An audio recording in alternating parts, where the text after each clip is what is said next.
Welcome back. This is our second part on the unit on schools and bullying. In the previous video lecture, we looked at the history of education in the United States. We looked at several efforts to reform education, and we looked at some of the things that support the social environment of education.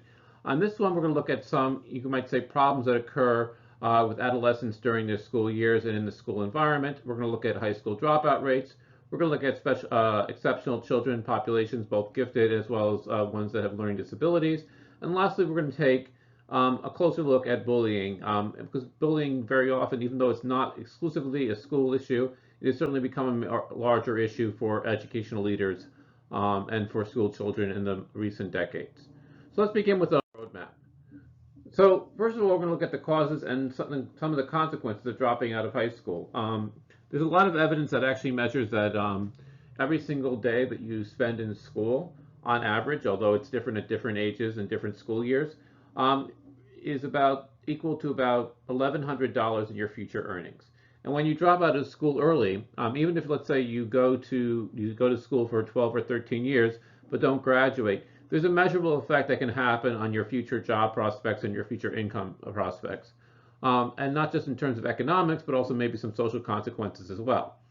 The second thing we're going to look at is what is bullying and try to define it, even though there's not a clear single legal definition of bullying. But we're also going to look at what we may call the varieties of bullying, which means bullying is not one thing, it's a variety of different related behaviors. It might be different for boys and girls, women and men. It might be different in different environments. And there's bullying that can happen outside of the school as well. And we're going to look at these different types, not to, let's say, be definitive about it, but to kind of examine kind of the diversity of it so that we can, in a sense, think about it in a clearer way going forward. And lastly, this is kind of more of a challenge than like a topic that I'm going to cover, is think about what you can do to prevent bullying and also how you could support people who are targets of bullying. And some of that is understanding what bullying is and therefore knowing how to identify it and knowing what ways are probably going to be the most beneficial to yourself or to a peer who's the target of being bullying, but also like how to kind of stand up to bullying. And I think that bullying kind of survives not necessarily because of individual bullies, but because there are environments that are more conducive to allowing the activity to continue. So let's start looking at high school dropout rates. Now, the big story is that high school dropout rates have decreased a lot. So from 1940 to about 1990, they decreased by 400%, so from 60% to 15%. Now, part of this is because the decrease in the dropout rate reflects that more and more education is necessary for the same, let's say, economic welfare than in previous generations.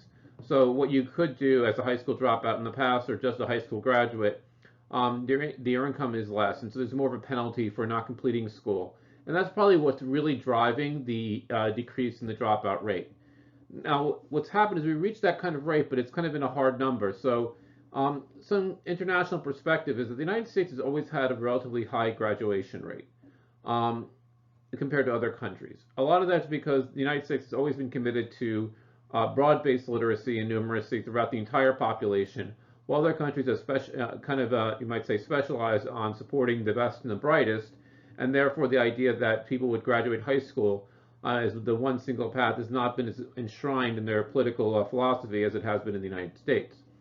That being said, what you still see and continuing is that there's huge differences between areas and huge differences between student populations in the level of the dropout rate. So if you look at a suburban Westchester district like our own, the dropout rate is going to be relatively low, like probably less than 10% overall and within subpopulations as well. If you look at a city like in upstate New York, like Buffalo, you might see a dropout rate that is 30 or 40%, where a lot of people do not make it. There are some high schools in this area where the freshman class is 2 and 3 times larger than the senior class, indicating that what's happening is that students are being left back, students are not getting to their senior year and therefore not graduating.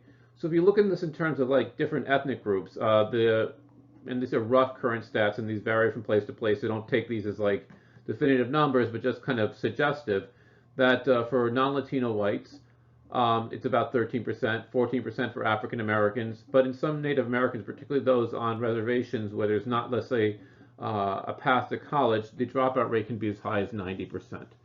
So what are some of the causes that are driving this?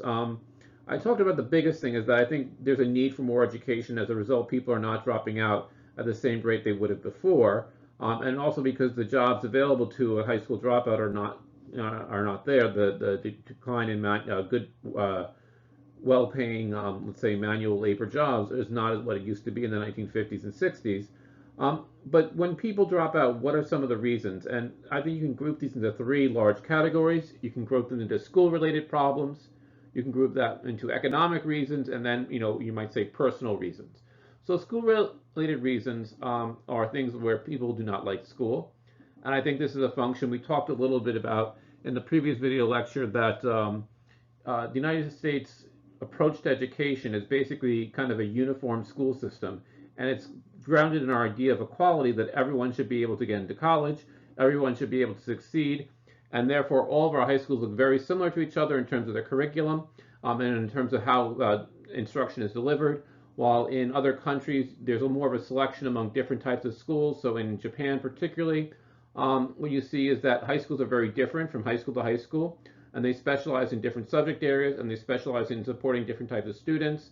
And what happens is that students get to choose the high school environment that's most conducive to them. But in the United States, one, because we don't have a good public transportation, but it's that everyone is getting the same school experience, and not surprisingly, a lot of students are not liking that experience because they have different learning styles, because they have different career aspirations, because they don't really care for their community or their school environment. There's a lot of reasons why kids just don't like the school environment and can't wait to escape it. And this might be a function of the way that we run education in the United States.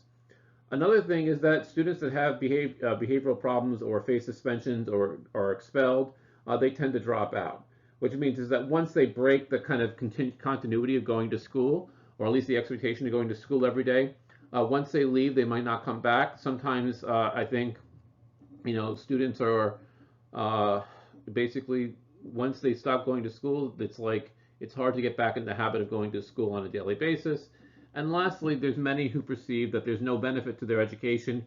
They're not learning things that are interesting to them. They're not learning things that they feel are conducive to their future career. They might have a variety of different opportunities, and they feel that school competes with that. And as a teacher, I run into students who have had all these different feelings. So these are not necessarily unique, but these are kind of the ones that were, I think, a misfit between the school and education that's provided and what the student is looking for, what the student needs, is one source of dropouts. But another one are economic reasons, which is that particularly people need to work. This is the reason why very few people went to high school in the past.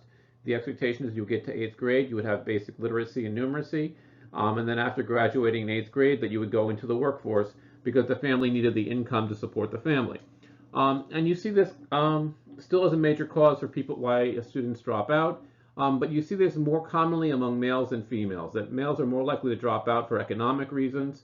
It might be because they're starting a family, they're getting married, they're about to have a child, and as a result that they need to use those hours for productive work rather than in a classroom environment.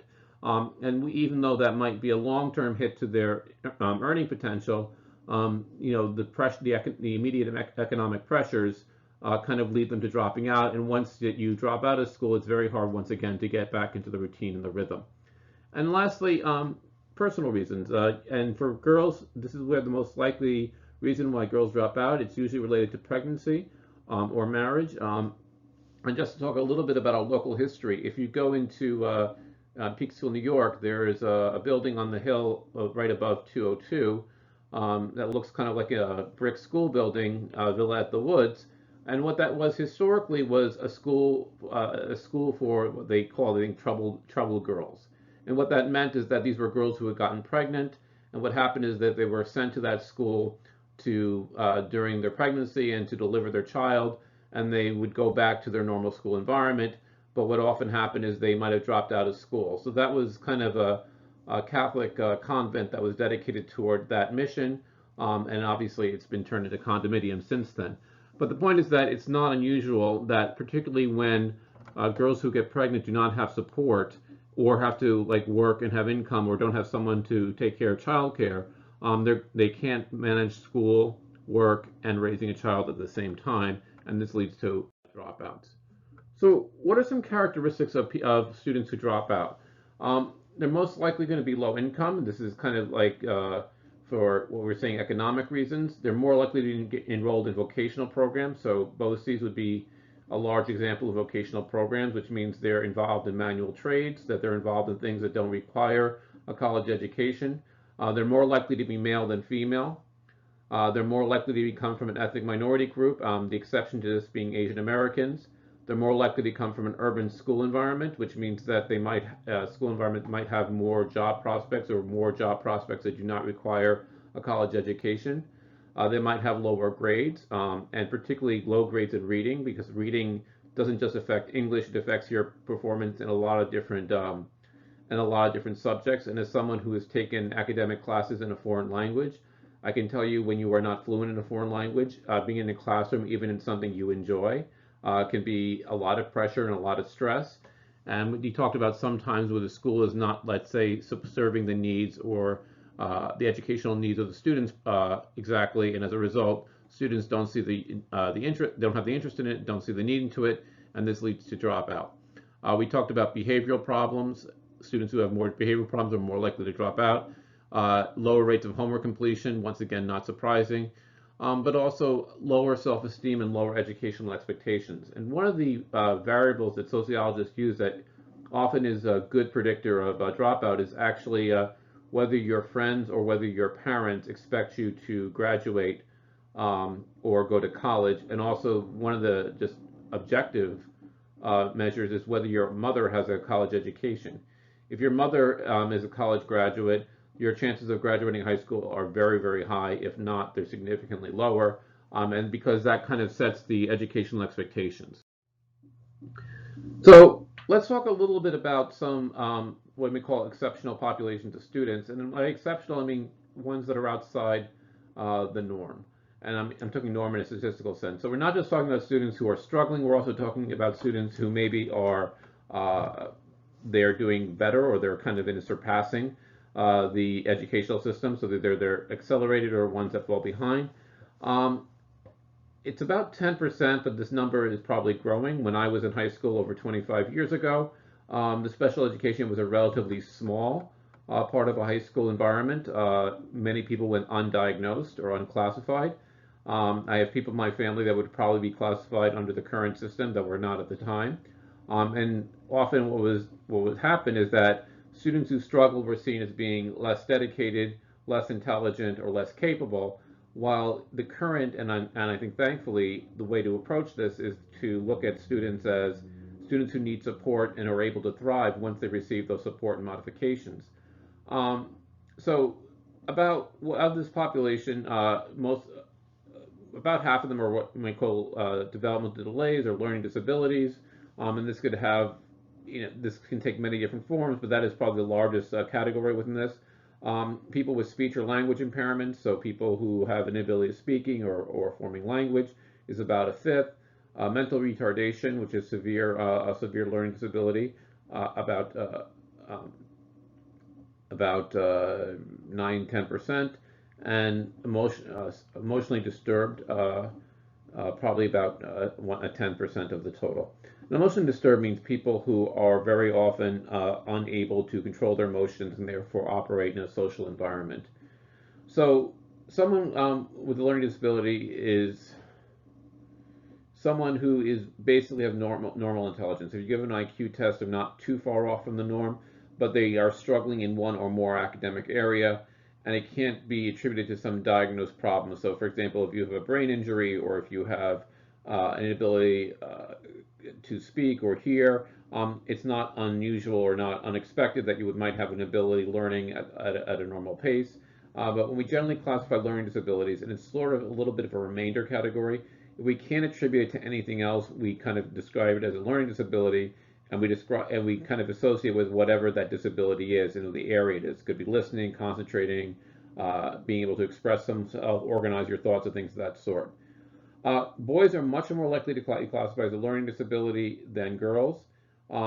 it's not clear that this is because boys are more apt to have the problems that lead to learning disabilities, or because boys' behavior makes it more likely they're going to be identified as having learning disabilities, which means uh, individuals who are more disruptive to the class are more likely to be diagnosed as having learning disability, and girls who are generally socialized to be a little more polite and at least not to be as oppositional, maybe their learning disabilities are less overt and as a result not diagnosed. And I think even though we're doing much better today than in the past, I think this still might explain some of the gap between why boys are more likely to be classified than young women. Um, so about 5% receive some type of special education related services. This number is small but growing. I think it's something in the 30s or 40% today. And if you just look in terms of like how many special education teachers out of the total population of teachers in any given school, it used to be one or two, and it would be a small office. And now you see that if we looked at our high school, the special education department is the largest, if not the second largest department in the entire school in terms of number of teachers associated with it.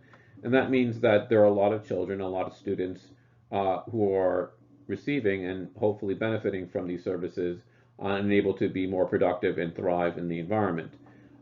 Two that have gotten a lot of attention recently are ADHD and ADD. Even though these are sometimes treated as if they're one, they have slightly different syndromes. ADHD means that you have attention deficit, but also because you kind of have a hyperactivity disorder, it just means your mind is racing so fast that it's hard to, let's say, focus on any given thing, so that you're highly distractible, I guess is the best way to say it. So I think it's not just the inattention, but the impulsivity and hyperactivity that's associated with it. Once again, this is higher in males. There are some people who think that this might be overdiagnosed because there are huge regional differences in diagnosis of ADHD. So some states have very, very high rates of diagnosis with this disorder, and other states have very low. And the reason why is that they really are still developing the standards, the clinical standards by which to diagnose this disorder, and partly because every individual student manifests itself a little bit differently, and a lot of this is on the judgment of the psychiatrist and psychologist who's doing the evaluation. ADD is just purely an attention deficit disorder, which means that you have trouble paying attention, but it's more that your mind is wandering. It's not that you're being necessarily overstimulated. And so this, even though this can be related, it doesn't necessarily have the impulsivity and hyperactivity associated with it. Now, on the other end of the spectrum, you have students who may be so gifted that, students with high IQs that seem to be naturally good at different academic subjects, that they also struggle in a school environment, especially when the school environment and the curriculum is aimed toward what you might call the average or normal student. So, for example, the student who was the valedictorian of Walter Panis when I graduated was originally diagnosed as having a learning disability in elementary school. And a lot of this is because he was probably so intelligent that teachers were not appreciating the connections they were making because they were kind of advanced or they were kind of a different perspective. And so high levels of intelligence can also lead to sometimes a bad fit and also sometimes an unhappy experience in a high school environment. So let's talk about the main subject, which is bullying. Bullying is an act of intentional causing harm to others through verbal harassment, physical assault, or other and important subtle methods of coercion such as manipulation. Now, this is not a legal definition, and bullying is not in itself a crime. If you commit acts of bullying, you're not going to be charged with bullying. You're going to be charged with a variety of different other charges that are related, from aggravated assault to harassment to things of that sort, and those have their own definitions. But the point is, I think this is comprehensive enough that it includes a lot of different behaviors that can go under this aegis. So what you generally find with bullying is that it's a form of harassment, and harassment by someone with more physical or social power. So someone that, in a sense, has more power over you, and therefore can make you feel weak or disempowered, and they seem to, even if they don't use that physical or social power, the threat of the use of physical and social power can be disempowering in itself. And this can be in terms of verbal, where threats are made or things that are said that are demeaning. It could be physical, but not necessarily things that leave marks, which means you can, in a sense, close in your physical space or get in someone's face or shove them in a way that is a way of sending a message that I'm in charge and you are not. And it can be emotional, which means that if you know people have sore spots or emotional weaknesses, and you constantly, in a sense, rub salt in those wounds, that can be a form of harassment. So if you know, for example, something about someone's parents, or if you make something about their sexual orientation, um, they might not be emotionally able to handle it. And if you use that knowledge, that can also be considered a form of harassment that would fall under bullying. The other thing about bullying is that it is repeated, which means a bullying is not a one-off thing, that there's not a single act of bullying. And I think that the ing in bullying indicates that there's a continuity of action, which means it's not that one person pushes you on an individual day. It's not a single fight. And I think what the negative action of bullying is this kind of fear and anticipation of what might happen next, as in addition to just the actual physical, verbal, or emotional act. And so it's that, I think that that repetition, that repeatedness, that has a key aspect to the syndrome of bullying compared to other things. The other thing about bullying is that it can happen in a variety of different environments. Bullying doesn't just happen in school. I tend to find that a lot of bullying between students in a single school does not actually happen in the school building, but it happens during sporting events, it happens in social groups, it happens in neighborhoods. And even within the school, I think a lot of the bullying does not occur in the classroom so much, but it occurs in hallways, it occurs in bathrooms, it occurs in cafeterias, and in some ways where it's less clear and it's harder to monitor. Because I think bullies understand what they're doing, they understand what they're doing is not socially acceptable, and so they tend to do it in ways where it is not clearly visible, and it makes it one person's word against another. And so as I said, it's not always a clear use of power. Sometimes it can be just a social power. In many cases, it could be used, particularly with the advent of cyberbullying, it can be used of like messaging things online and just putting stress on people that are not visible if you're not looking for it.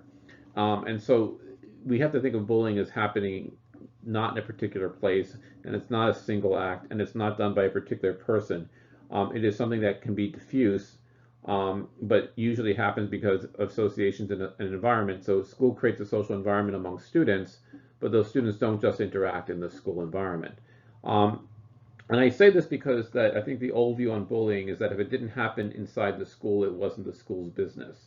I think what the current view on it is that schools do a lot of work to monitor what is happening among students, even outside of the school building. And so there's a lot of monitoring both by law enforcement, but also by people, various professionals and administrators and teachers to kind of monitor things that are happening or to monitor social media to try to understand what's happening even outside of the school wall. I think that it's important to make a distinction between male and female bullying. And this draws upon a book that I really recommend, I believe by Rachel Simmons, called Odd Girl Out. And it makes a very persuasive argument that female bullying is considerably different than male bullying. And that if you've seen the movie Mean Girls, even though it's not meant to be a documentary, that it kind of illustrates some of the methods or some of the formats that you see female bullying. And I think when you see overall approaches to bullying, it tends to be focused on bullying of males by males. It tends to be focused on kind of a type of physical bullying, like someone taking your lunch money or bullying you on the bus. And I think that's unfortunate, even though I think this is changing, because I think that certain types of actions that are certainly bullying and certainly are doing damage to young people are not as quickly identified and therefore not responded to in the same way. And often it's not because people are not aware of them, it's because it's harder to see a non-act, and we'll get more into that when we talk about some of the forms that female bullying takes. So male bullying tends to be physical, and it tends to be or a threat of physical force, which means if you don't do something, I will do something to you, or I will do something to you that might not, in a sense, be violence, but something that might put force onto you, like a shove or something that disgusting or something else. In a sense, using physical force to confine someone and to subject them to even, let's say, verbal abuse. This tends to be overt, which means it's generally very easy to see acts of male bullying. It's easy to see physical bullying because they leave marks. It's easy to see physical bullying because it's usually overt and out loud. And I think the other thing about it is that, and I think this is more about how the targets of bullying react to it, is that when you ask two students who are involved in bullying or fighting with each other, and you ask, where did this start? What's the reason for this? They often give you a, I don't know. And I think that with male bullying, you don't know how or when it began. But you do, it's very easy to understand, like, know how and when it ends, which means that very often it leads to a physical confrontation, and that physical confrontation leads to some kind of resolution. And I'm not saying necessarily a positive resolution, but at least a kind of resolution, at least that episode of bullying, because in the sense that it's all building up to that physical confrontation. And when that is over, it could end, it could go into a new phase, but at least you know that there's kind of, let's say, and I'm mostly just doing this to set it up to compare with female bullying, because I think the thing with female bullying is that it seems that it's never over. So female bullying tends to take a form of using social networks, not being friends with someone, rumors about things, a lot of passive-aggressive behavior, not because females are necessarily more passive-aggressive than men, there are plenty of passive-aggressive men, but the use of social networks, which means that things that are not visible, or things that are kind of whispered, tend to be, or things that where people get in your head by certain body image or types, and those things are played on, that tends to be the form that female bullying takes, and this makes it much more covert, or meaning like it's not seen, at least not from, let's say, the adult perspective. So to kind of contrast with male bullying, most instances of female bullying, I think you're able to identify what is the source of it. So and so did this when, and that's why I don't like her, and therefore that's when it began. They usually understand very much like what is the source of the conflict. And sometimes what happens is that there seems to be a conflict, it seems to be resolved, but it's kind of like it goes cold for a while, and things go subterranean, which means like they're not visible, and then they sprout later because the tension seems to be there. But what Rachel Simmons was pointing out is that you never really know when it's over, and many adult women have very clear memories and feelings of hurt well into their 40s and 50s by bullying that occurred to them when they were teenagers. Because it's almost like what happens with the female bullying is often it gets into your own head, and then you become part of the victimization of yourself because it's the echo chamber in your head that it's working through. And so, and I'll talk about my own experience with this, from my own experience of being a target of bullying. But like there was something where I knew it was over and it was not going to continue after a certain point. While many girls say that they never know when it's over, they feel like it's continuing even after there's no contact with the person, even though that person hasn't seen them in years. It still, in a sense, creates damage over time. And so there's a lot of re-traumatization that occurs with female bullying. And also because it's covert, it doesn't get identified as much. I think teachers and adults are doing better at understanding it, but I still don't think that they respond to it in quite the same way. So hopefully we're getting better at this, and hopefully that they're going to be seen on the same par with each other. But I think the point is that bullying still is seen as terms of like a male bully on a male bully who's making a physical threat to another male, usually in a competitive environment and usually involving physical force. And I think that leaves out a whole category of bullying that we need to get in, that we should recognize. So I'm going to talk about some of my own brushes with bullying, and I'm not doing this to say like I have some superior wisdom. I'm not doing this to say some of the things I'm going to talk about are gospel or scientific research. I'm mostly doing this for several reasons. The first one is that if you are a victim of bullying, I think maybe sharing my own experience will at least maybe say that things sometimes do work out, and that's maybe a source of hope.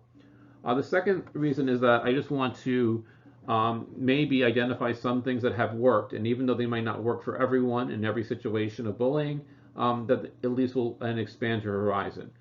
And I think the last thing is that I'm going to talk about one kind of cross-cultural case of bullying about when I worked in a multi-ethnic school of Japanese and American students, and that there are different cultural perspectives on bullying and what counts as bullying. And even though that doesn't mean that it's okay. It just means that we need to be able to appreciate how other people see this if we want to be able to respond to it and we want to be able to support people who are targets of bullying. And so I'm mostly putting it out there for those reasons, and with those caveats, I want to talk about some of my brushes with bullying. So first of all, I'm going to talk about my own experience. When I was in middle school, I was a student in the Lakeland School District. There was a case of bullying because I usually sat in the front of the bus, even though I was a relatively older student. But one day I decided to sit in the back seat of the bus. And this was not taken well by a student because they felt that that was their own seat. I was just sitting there. I felt that I had a right to sit there. I was on the bus first. And this led to an escalation of verbal and physical threats. And it led to the student with a bunch of their friends coming in on their bikes, waving baseball bats and axe handles, coming outside my own property and riding around and making threats, and basically challenging me to a fight. And in my neighborhood, there was a playground. I lived on the Pana side of the district, and you know what? I went down. I wasn't, and I think that the reason I thought was that the point is that if I didn't respond, it would keep going on. But if I responded, at least if I took there, and even if I got beaten up and got the worst of it, that would resolve it. At least in the sense that would be over, and it would feel like it was resolved. And it didn't get resolved, and so this was a fight. And I was lucky enough that I was a relatively big kid. In middle school, in 6th grade, I was already 6 feet tall. I was probably near 200 pounds, which means I was probably one of the largest kids in the district at the time for my age. And so it's a little bit easier to stand up to someone when at least physically you're at least of their size. And it was a fight, and I didn't throw a punch. I had my hands. I got hit with bats. I got hit with an axe handle. You know what? But you know what? I never got bullied after that, and I think it's because I showed that I like to think that's because so I didn't back down. Now, do I suggest this to everyone? No, because you know what? Looking back as an adult, it was probably a foolish thing to do. I could have gotten hurt. It could have escalated. Someone else could have gotten hurt. And I will say that I was lucky that there were older adolescents, meaning high school age adolescents, who were there that were kind of acting as kind of mediators, and they seemed to be ready to like break it up if it got too far. Now the point about that is that this didn't go on after that, and that was a relief. But it's maybe not something that worked. But like it makes me understand it. Like even at the worst of this, I understood that there was a way out in the sense that I could do something, and even though that something might not be good for me, at least would at least change the dynamic. My better experiences like people who were my peers. So this includes people from my brother to people who were my class roommates in college, and also as being someone who was long involved in the Boy Scouts. And I'm just going to talk about a few of them because I think these are some of the situations where students that often, between 1985 and about 1995, you know, my brother was someone who was undiagnosed but probably was clearly on the autism spectrum. And he was teased pretty badly from 1st grade all the way through 8th grade. And what I gained from that is that I had the ability to express myself verbally. I was a relatively large kid, and therefore I had a way to, you know, it was never really threatening. But I can remember year after year of my brother coming home crying almost on a daily, weekly basis because he was being poorly treated. There's no other way to say it. And you know, someone on autism spectrum, he had difficulty expressing himself. He didn't know how to. Wasn't able to advocate for himself. He wasn't able to push back. And ultimately, you know, he went to a private school for high school because he felt like he wanted to break the chain of the people that were victimizing him. And one thing that I learned from this as someone who was side by side in that is to take the bullying of others personally, which means even if you're not the target of it, you need to be able to take it personally, meaning not like that you're going to start a fight based on someone else, but that you're going to, you know, stand with that person and not allow other people to do that. The second case is someone who was in my hall when I was a freshman in college. He was gay. He was an identical twin. He shared a room with his brother. He was probably the best math student at my college by far. Out of probably 10, 20,000 students, he was probably the most gifted math student on the campus. His brother was a stereotypical jock who loved to play, was kind of rough and tumble, etc. They were identical twins. And this was at a time where, a lot of people were bullied because of their sexual orientation. And what happened is, one night his brother came back and he found his brother who had been bullied, and it was a suicide attempt. And fortunately, we were able to revive him. But it always stays in my mind about what it would be like to find your identical twin on the floor near death in an extreme situation, because people can't be kind to each other.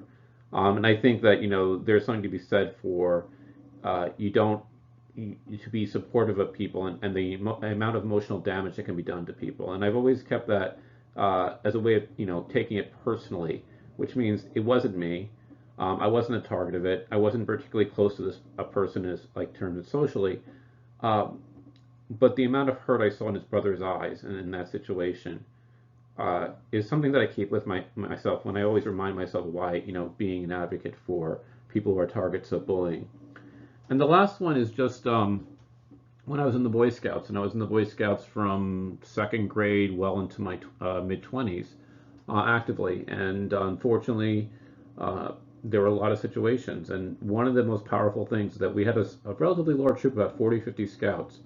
And there was really bad bullying by the older scouts toward and hazing of the younger scouts.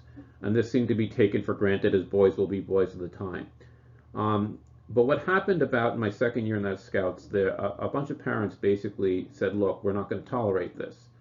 And that troop that was of 40 scouts, a relatively large and active troop in the area, went down to about 11. Because they basically adopted a zero tolerance policy for the type of bullying and hazing that was going on. And what happened is that you would think like, well, what happened to the troop? Well, the troop survived. It got larger. And almost all the ones that were there at the end became Eagle Scouts because it was a powerful message for the adults and also for the certain older scouts to basically take a very firm position that there was zero tolerance, including people that were their children and their friends. And it empowered everyone else to do that. And what happened in the next generation, as I grew up in that scout troop, is that there were about 3 or 4 scouts that were there into high school. And they always sent a very clear message that there would be a zero tolerance policy to hazing or bullying going on in the troop, particularly among different age groups. And so what I took all of these is that it's important to stand up to bullies. It doesn't mean that you are fighting them. It just means that you are showing support for people who are targets, and also to express that you don't approve of the bullying that's ongoing. And that means to be able to say, like, just because it's someone else, it doesn't mean I'm not involved. The other thing that I think that a lesson from this is that bullying is not a person. That we tend to sometimes think there's some people who are bullies and there are other people who are victims. And I think that it's a lot greater than that. That bullying is an activity, not a person. And so I think it's the activity that you want to stop. It's not necessarily labeling a person as a bad person or a person who's taking advantage. And I'm sure that it's true that a lot of people who bully others have a lot of are often victims themselves and are people who have been targeted and hurt. And so I think it's important to focus on stopping the activity rather than identifying and punishing an individual person. And I think that the most clear message, and this is tied to my story about the Boy Scouts, is that people in authority, people who had respect, made a very clear, overt message, and they carried it out, not just in their words, but in their actions, that they were not going to tolerate this. And that people who were not going to show respect for other people did not belong in this organization. And the point about that is that they basically identified the activity. They didn't necessarily kick people out because what they did. They basically said the activity the pattern has to stop. So a few more brushes with bullies, and these are ones that I, more as a teacher, and as I said earlier, I had experience of being a teacher in multi-ethnic school, and what I saw is that people have very different cultural perspectives. That the people in the United States, people raised in the American educational system, generally see bullying in terms of a violation of individual rights, which means that people's life, personhood, body should be respected, and when you're bullying someone, you're stepping over that line and violating their rights. And so very often it has kind of a legalistic thing where there's an investigation and there's a hearing, and there's an adjudication of things. And we tend to treat bullying through sometimes through a criminal process. Well, in Japan, the different responses of Japanese and American teachers to an incident is that they saw it as more of a failure of leadership. That means that when students are being bullied, it's because people who are supposed to take care of people are not doing their job, and that a better example has to be set. And they saw it more of like they were curing a disease in the school. And so the idea is that they were trying to control, they're kind of approaching it like a medical problem and not a law enforcement problem. And that made me think about this in a broader sense. And so what happened is that the Japanese teachers were much more tolerant of an incident of bullying that I personally thought was unacceptable. But the way that they explained it is that, that the problem lays somewhere else. It wasn't in the individual person. And they often emphasize that there are certain acts of bullying that might be acceptable because they set the tone or they establish the system of respect, and that they thought that was important. That doesn't mean that they were okay with physically or mentally harming someone. It just meant that they saw it from a different lens. And I think it's important, particularly when we see bullying across cross-cultural lines, that how people in the situation are understanding it can differ. And if you're going to maybe make some progress, you don't necessarily have to accept those differences in perspective, but it probably helps to understand them. And one thing that I learned is the Japanese word that's often used for bullying, ijime, doesn't necessarily mean kind of the harassment, physical coercion that we talk about when we use the word bullying in the United States. Ijime can be everything from light teasing to, really horrific harassment. And so there's a much broader swath for even the same term. And I think we also need to be aware of that, particularly when we're dealing with multilingual situations, that some things that get translated as bullying are not the same things that they might mean in the English language, and therefore to take that into consideration when responding to that. As a teacher, I also found that competitive and stressful environments tend to lead to more bullying, because some bullying happens from people who are feeling stressed or feeling disrespected, or feeling that they are losing status or they are failing, tend to relieve stress by, in a sense, exteriorizing it onto other people. So the idea is that if you feel weak, one way of feeling strong is to is to be able to harass someone who's weaker than you, and in some senses that builds you up.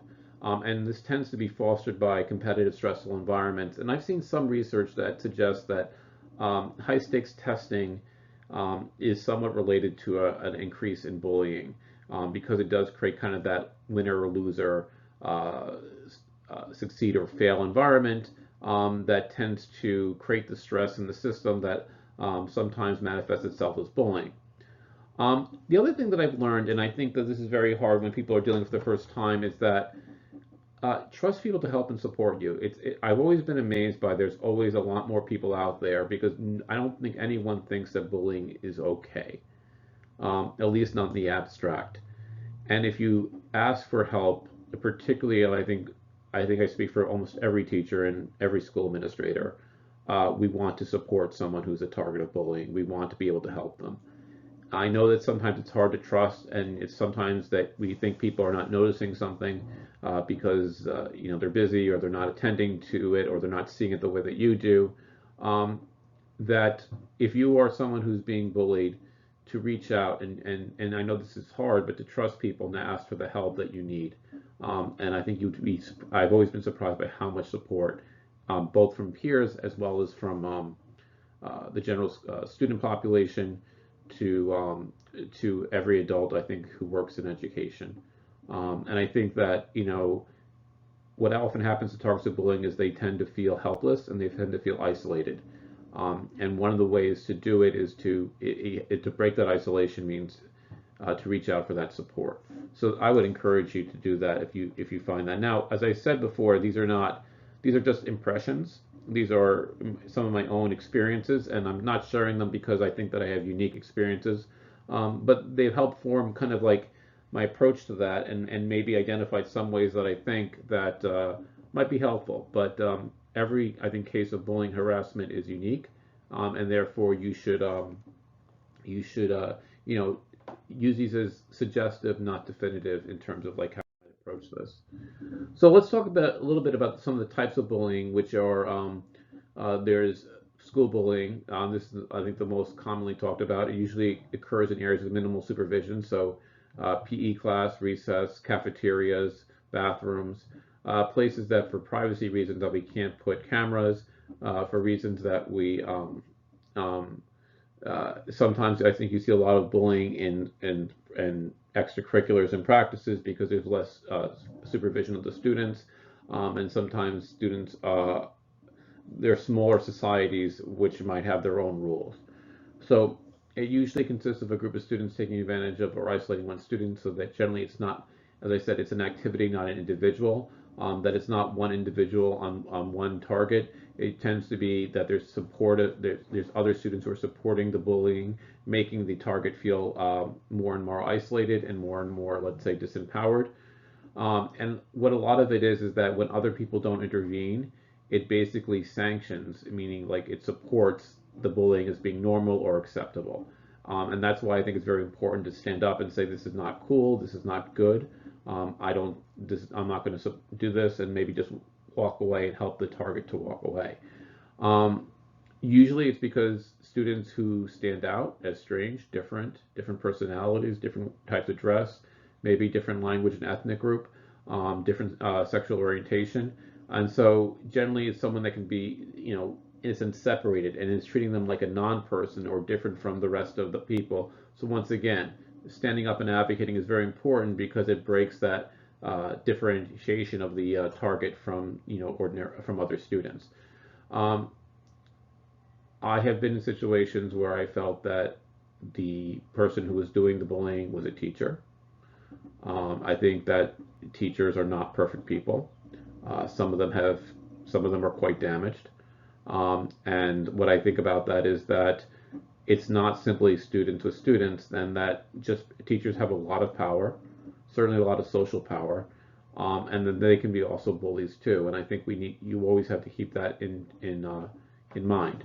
Um, and most recently, we've had a rash of school shootings in the recent years, and often the perpetrators of these have left memoirs or diaries suggesting that they are doing this because they felt unaccepted, that they felt they were targets of bullying, and they felt that resorting to violence was their way of reacting, especially because people did not stand up for them, and the school administration and faculty did not understand or failed to intervene.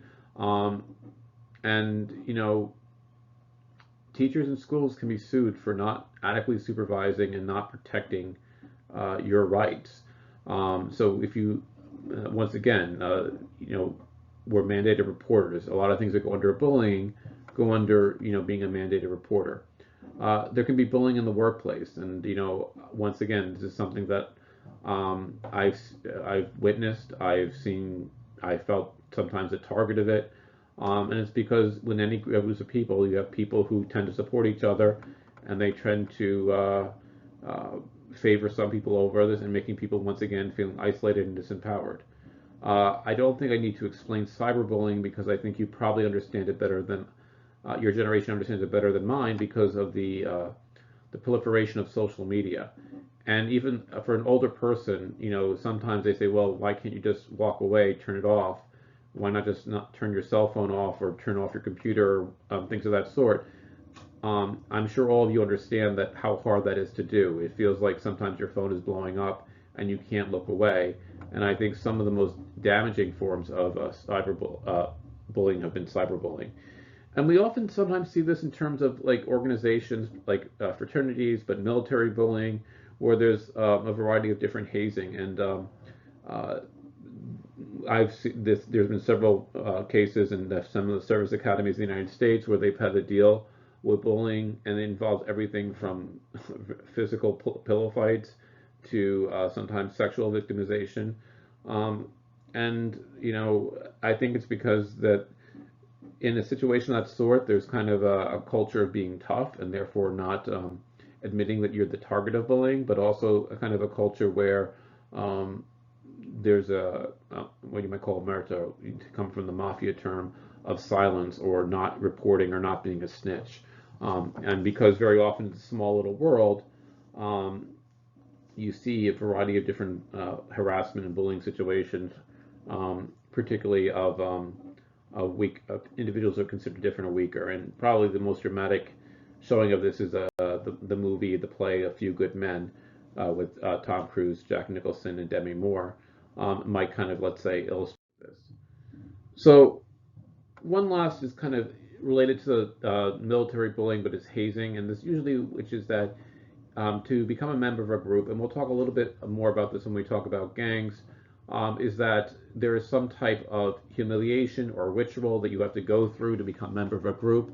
Usually it's about embarrassing yourself in a public way, and because everyone else in the group has been embarrassed in a similar way, you have a sense of solidarity or connectedness to the people who have gone through this ritual. And so these rituals can be physical. I think generally I'm thinking of fraternities and sororities where they're going things. They could be mental.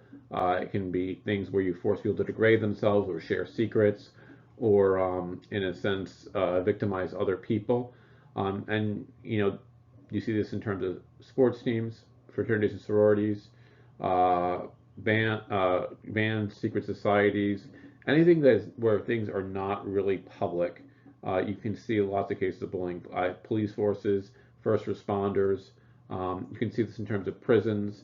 Um, Now, hazing is considered a felony, but it's a state-by-state issue. And even though some people have proposed anti-hazing legislation, and I think that more and more it's becoming an issue within the criminal justice system, it still continues. And a lot of it's because there is this thing where some people accept it or think it's part of a tradition, while other people see it as a violation of individual and human rights. And until I think there's kind of a public consensus that this is something that is unacceptable, that you're not going to see widespread legislation on it. But I think the point is that these things go on. And I still think that the majority of people generally do not approve of hazing, especially when it becomes organized and out of hand and potentially threatens people's lives. So wrap up on our last slide by talking about how to cope with bullying. Um, I don't think there's one like silver bullet that solves all bullying problems. It's not like if you do one thing or you press this button that the bullying goes away. But I think there are some good principles about how you might cope with bullying, but also how you might stand up to bullying. And one of this, as I said before, is to make adults aware and involve them. Because adults are going to be able to have a lot more social and coercive power and the power of, let's say, authority behind them when they deal with it. Um, I mentioned in my Boy Scout example, clear messages, and it's not just words, it's just like if the behavior of a school signals that bullying is never acceptable and that there's a zero tolerance of that, and that every incident is taken seriously. I think that sends a very clear message to all the members of a group, whether it's a school, organization, workplace, um, and there's kind of saying like to make the most powerful person the biggest bully in the room, but a bully on the side of the people who are weak, and therefore that people bullies someone will not want to bully because they don't want to engage with someone who's considered having a lot of physical and social power. Um, there can be things about getting the word out there. So we have, say no to bullying days, and I think many of us have participated in them, both ones that are about bullying by individual groups, but also the larger issue of bullying. Increasing adult supervision in places, so creating more visible areas. And you see this in terms of our school where you have a lot of teachers in the cafeteria and the hallways, and part of that is to basically to deter or to at least suppress the amount of bullying that could happen or remove some of the locations and opportunities. Um, I think most important, and this is sort of about sending the message, it's not just saying bullying is not acceptable, it's saying treating each other right, respecting dignity, respecting safety is an important value. Once again, words are kind of cheap here. I think it comes into how people behave. And I think sometimes it's not about removing the negative, it's about accentuating the positive so that there's a lot of resources and a strong support network there, and that people do not feel isolated alone, and they feel like there's a clear way for them to address it if they feel threatened. Consistency.